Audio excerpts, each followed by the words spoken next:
just get tired chasing fame and being pretty all the time. Does it sound like fun? Número 6. La narrativa del reflejo. Los evangelios tienen una característica, que están escritos como con un reflejo. La estructura de reflejo ABC, CBA. Los evangelios emplean la estructura de anillos o de reflejo, caracterizada por quiasmo e inclusión.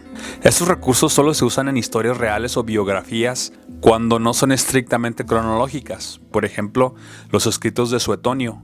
Sus biografías empiezan con el nacimiento y terminan con la muerte, pero el resto de los acontecimientos se organiza estrictamente en forma de anillo o de reflejo. Dado que los hechos no se dan de un modo tan organizado, la historia no se ajusta convenientemente a este patrón, pero los mitos sí. Aquí podemos mirar un ejemplo.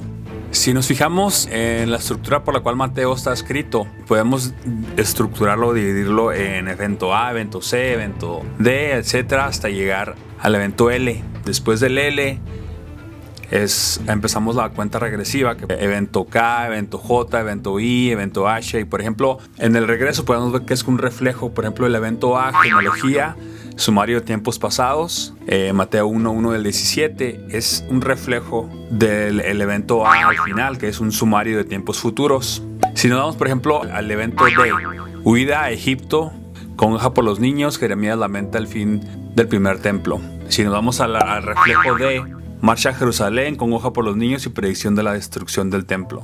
Si vamos al evento G, cruzando el mar y labor misionera 2 veces. Si nos vamos al reflejo G, cruzando el mar 2 veces, a labor misionera. La forma en la cual están escritos los sucesos no pueden ser tomados históricos, porque la historia no sucede en reflejo. La historia no sucede en evento A y termina en evento A similar o igual. La historia no sigue el siguiente suceso B y luego el suceso antes del terminar reflejado de la misma manera. La historia no sucede en reflejo, la historia sucede como suceden. Sin embargo, este tipo de estructuras en donde podemos ver que hay eventos de entrada y eventos de salida, y en los eventos de salida son un reflejo de los eventos de entrada. Este tipo de estructuras o este tipo de cosas son utilizadas más para mitos, para ficción o para simplemente literatura, pero no para historia. Aquí podemos mirar otro ejemplo de la pasión de Cristo, que también está hecha en una forma de reflejo. Suceso G, juramento nazareno efectuado. Suceso G, juramento nazareno cumplido. Suceso A, Pascua y crucifixión. Suceso A de salida, Pascua y resurrección. Entonces podemos darnos cuenta que la estructura con la cual los evangelios están hechos corresponde más a una estructura literaria que a una estructura histórica, porque la historia no sucede en evento de salida y el evento de entrada sucede como sucede, sin respetar, digamos, un orden o una estructura. Lo que leemos en los evangelios es algo más, es algo literario y no algo histórico. Número 7.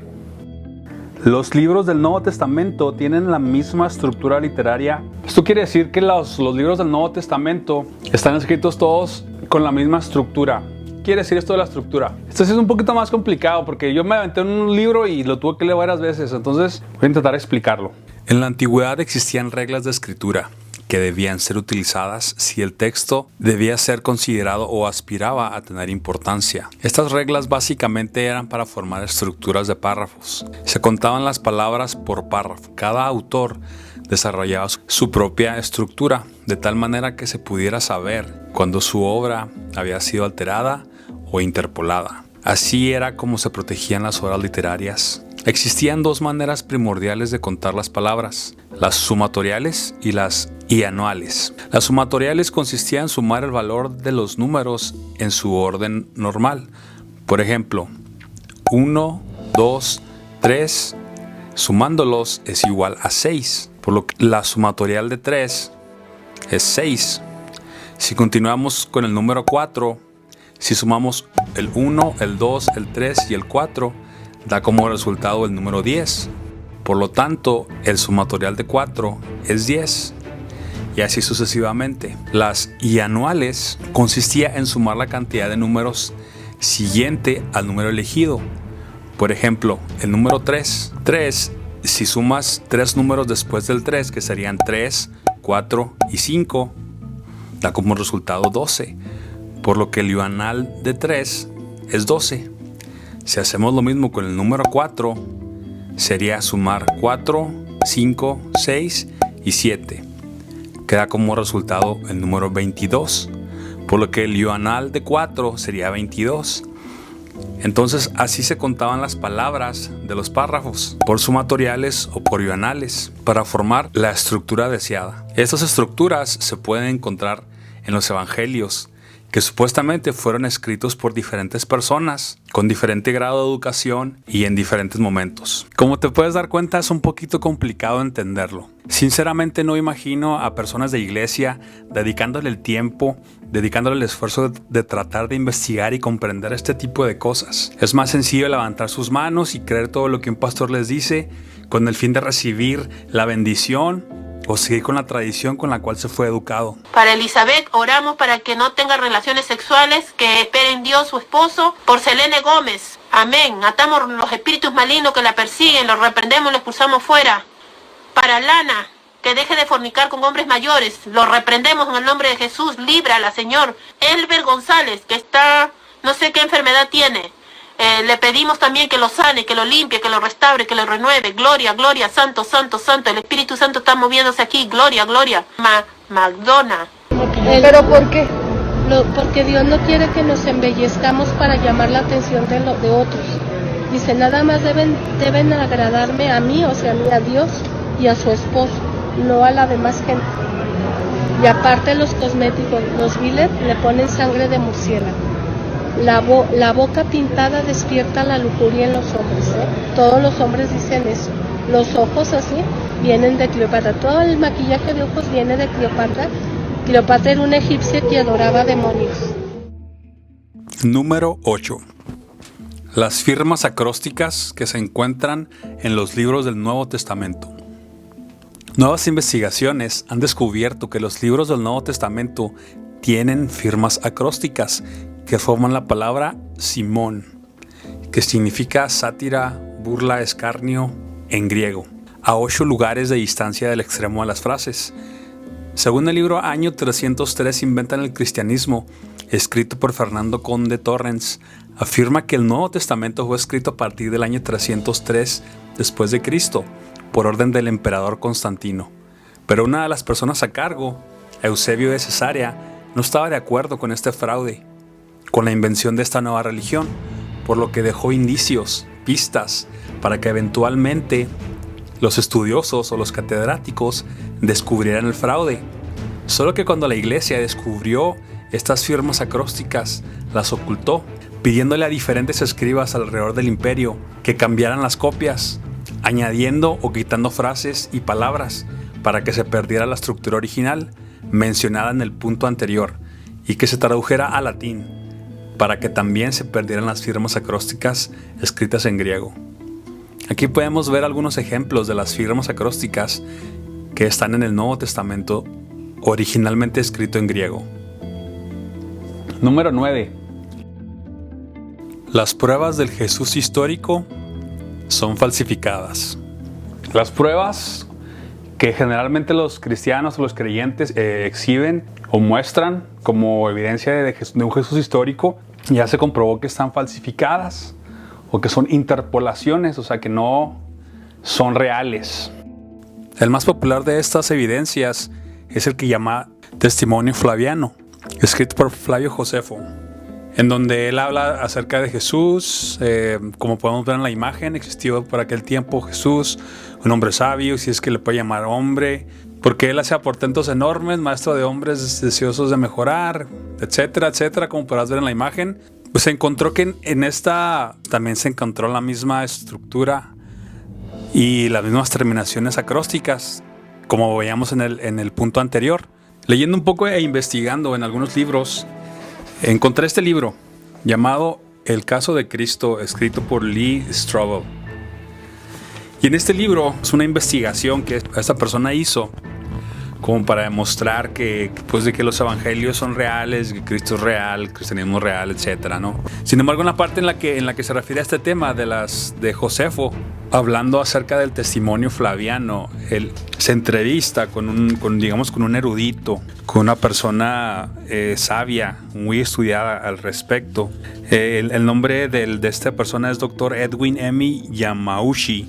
Explica cómo en algunas partes es muy posible que esté interpolado, o sea, que esté añadido, que esté alterado, para llamarlo de alguna forma.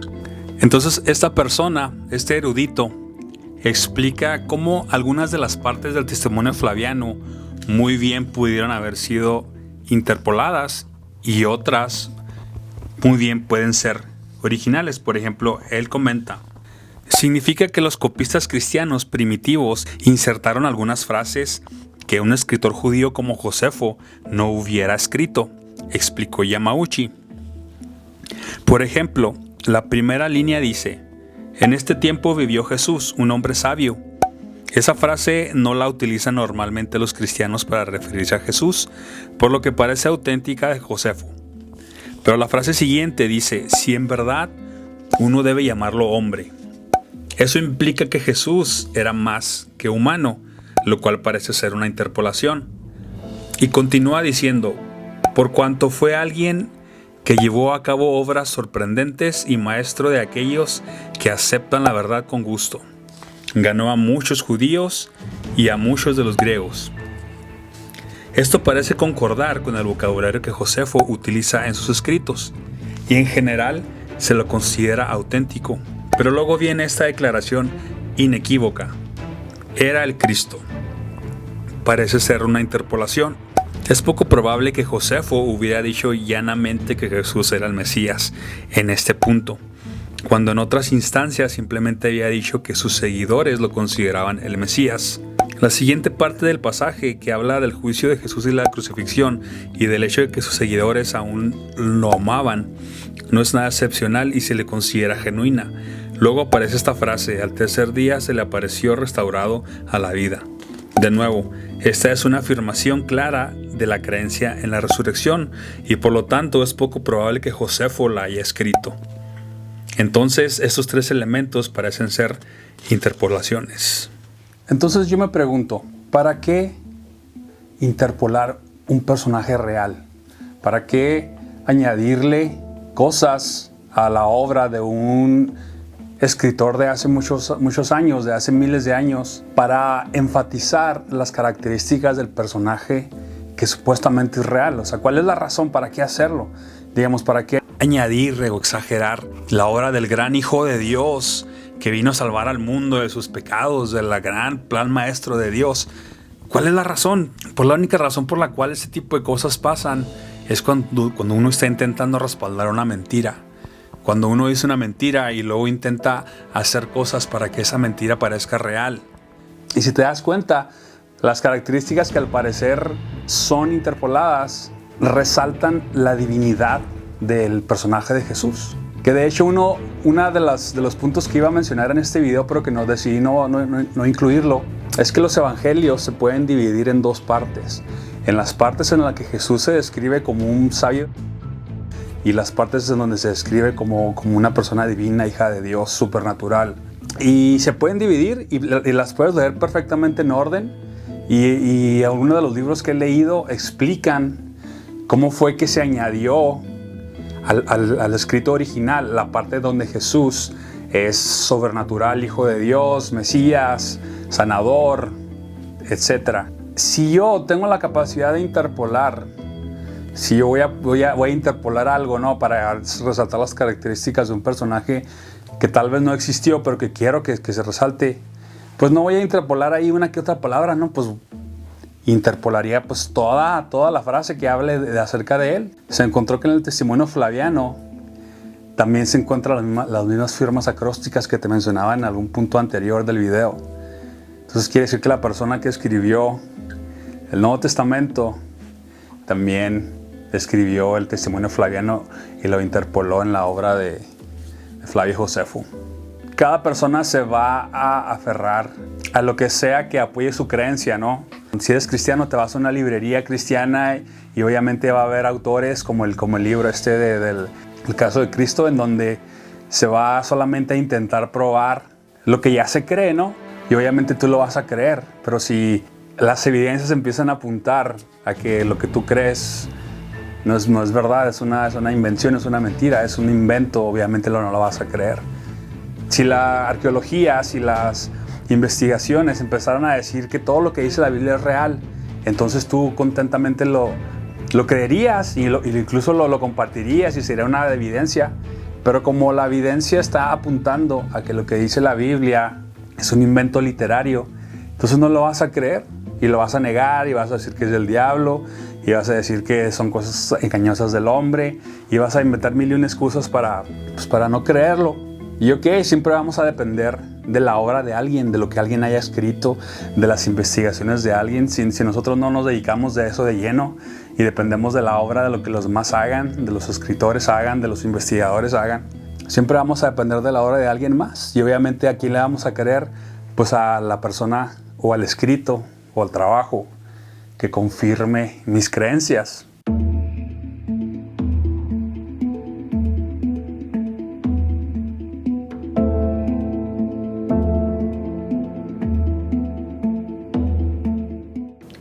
Número 10. El Concilio de Nicea. Y esto probablemente lo hayas escuchado mucho y a lo mejor ya digas, ay, otra vez con lo mismo. Pero déjame te explico por qué. El Concilio de Nicea ocurrió en el año 325 después de Cristo. Entonces, si más o menos Jesús murió en el 33, 35, dependiendo del desfasaje poquito de años históricos que hubo cuando se empezó a utilizar este rollo de antes y después de Cristo, que probablemente Jesús haya nacido en el -3, -5, dependiendo del desfasaje. Entonces, a partir del año 35 comenzó el cristianismo, ¿no? Los discípulos se empezaron a expandir, después vino el Pentecostés con el Espíritu Santo, y luego la obra de Pablo y todo eso. O sea, digamos, para el año 325 ya estamos hablando de casi 300 años. 300 años de existir el cristianismo, por así decirlo, ¿no? Y en el Concilio de Nicea se debatió si Jesús era divino o era hijo de Dios, o si nada más era un sabio, un profeta, un maestro de sabiduría. Entonces, ¿cómo es posible si ya había 300 años de existir el cristianismo, ya el Espíritu Santo, ya la obra de Pablo, los colosenses, los tesalonicenses, todas estas iglesias alrededor del imperio y expandiéndose la verdad de Dios, ¿no? ¿Cómo es posible de que al 325 todavía no estuviera claro y definido que Jesús era el Hijo de Dios? Me estaba leyendo un libro donde dice que todo lo que sucedió antes del 300 es una falsificación.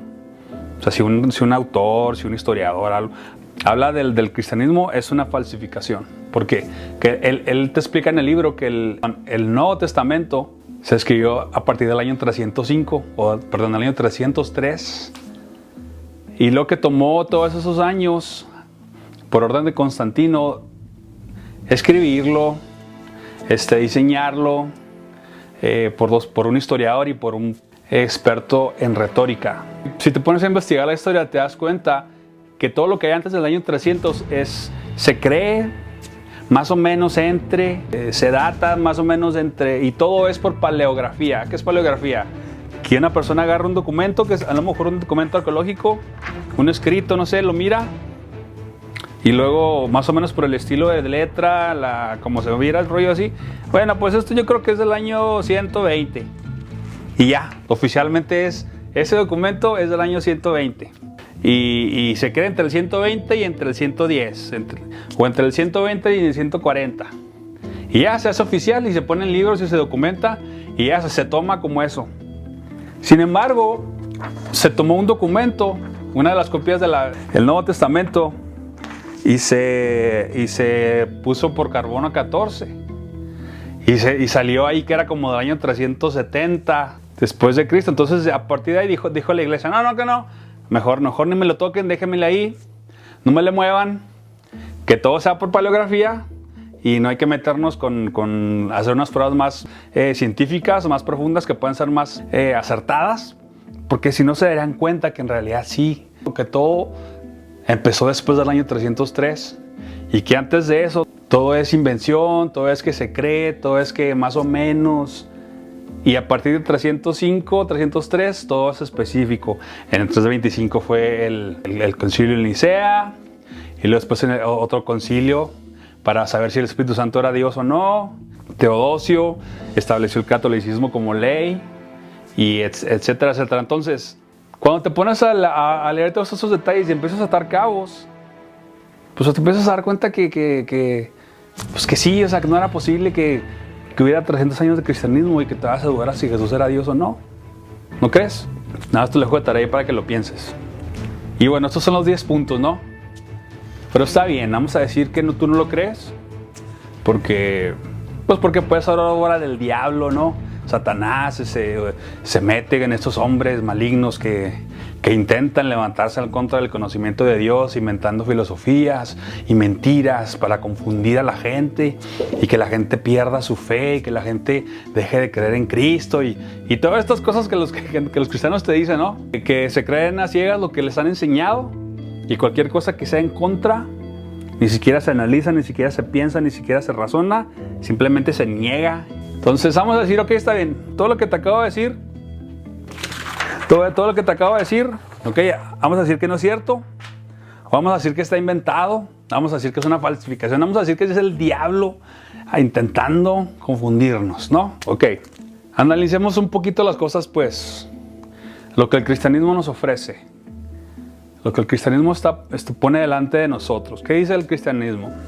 Que el Dios Todopoderoso creó una pareja y que esta pareja la puso en un paraíso o en un lugar muy bonito, y le dio la capacidad a esta pareja, digamos a decir, de desobedecer, y que a raíz de esa desobediencia se iba a perder toda la humanidad o toda la humanidad o todo lo que todos los seres humanos que iban a surgir después iban a nacer condenados, con esclavos al pecado y con completamente separados de la gloria de Dios, ¿no? Entonces es como decir que yo, no sé, mi niña la pongo en un cuarto solo y luego le pongo un pastel ahí y luego le digo, no te lo vayas a comer, ¿ok? Y me voy. Pero si se come ese pastel, ella va a adquirir una enfermedad mortal. Y si ella se llega a reproducir, o va a transferir esa enfermedad a sus hijos, a sus descendientes y todo. Y a raíz de eso, muchas vidas se iban a perder. O sea, ¿en qué cabeza cabe que un Dios todopoderoso haría eso? Dejando ese peligro, esa posibilidad en que todos los demás íbamos a nacer condenados al infierno. Y que gente se iba a ir al infierno a raíz de eso. Pero Dios nos ama. O sea, Dios te ama, pero si no haces lo que Él dice y como Él lo dice, te vas al infierno. Un Dios todopoderoso, hermoso y de buen corazón, noble, pero Él no puede dar perdón si no existe muerte y derramamiento de sangre. Un Dios hermoso, precioso, pero si no hay muerte y si no hay derramamiento de sangre, no hay perdón. No importa quién seas, no importa que seas una buena persona, no importa que seas un buen padre, sin muerte y sin derramamiento de sangre, no importa quién seas, te vas al infierno. Pero Él es un Dios bueno. Él tiene atención de tus más íntimos sentimientos. Él pone atención de tu corazón y Él le interesa que le platiques de quién te enamoraste y tus planes, y Él está atento a tus sentimientos más íntimos. Pero si no hay derramamiento de sangre y muerte, no te perdona. Y no te perdona porque eres un pecador. Y eres un pecador, ¿por qué? Pues porque allá sucedió algo en el principio del tiempo que tú no tuviste nada que ver y ya heredaste la muerte. O sea, ¿en qué cabeza cabe que esta historia fantasiosa, ilógica, hasta me atrevo a decir tonta, es verdad? ¿Cómo es que lo podemos creer ciegamente? ¿No suena más lógico que Dios diseñó todo ya desde el principio? Las leyes físicas, químicas, los planetas, la tierra, el día y la noche, el cuerpo humano con sus necesidades, que todo lo diseñó desde el principio, también las leyes morales que ya traemos dentro de nosotros, que nadie nos tiene que enseñar, por ejemplo, que yo no quiero que me roben. Yo no quiero que nadie me robe, por lo tanto sé que no debo robar. Yo no quiero que nadie me mate, por lo tanto sé que no debo matar. Y sé que si yo hago algo que no está bien, voy a tener una consecuencia. No me voy al infierno, simplemente hay una consecuencia. Tomas buenas decisiones, te va a ir mejor. Cuando tomas malas decisiones, te va mal. La vida se trata de desarrollar la sabiduría, entender cómo funcionan las cosas. Ok, ir entendiendo, ir madurando, ir desarrollando tus capacidades. Y que si me porto bien con mi esposa, que si la atiendo, que si la hago, ella va a ser feliz y por consiguiente me va a ser feliz a mí, entonces mejor le invierto. Tengo la capacidad de acostarme con quien yo quiera, pero que sé que si lo hago de una forma sin darme cuenta de las consecuencias, puedo obtener una enfermedad, puedo embarazar a alguien y luego eso arruina mi matrimonio. Entonces por mejor lo evito. No porque me vaya a ir al infierno y porque Dios me vaya a maldecir, o simplemente es que me va a ir mal. Entonces entiendo que debo de vivir una vida moral porque es la mejor manera para mi vida, que me va a ir bien. Y así como hay muchas cosas más que el cristianismo te dice que están carentes de lógica, que la única explicación que hay es que, bueno, pues si no es cierto no pierdo nada. Pues nada, nomás se te va la vida creyendo unos cuentos, unas fantasías, y pierdes la oportunidad de vivir tu vida más plenamente.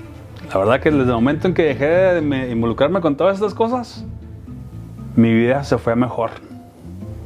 Así, mejor.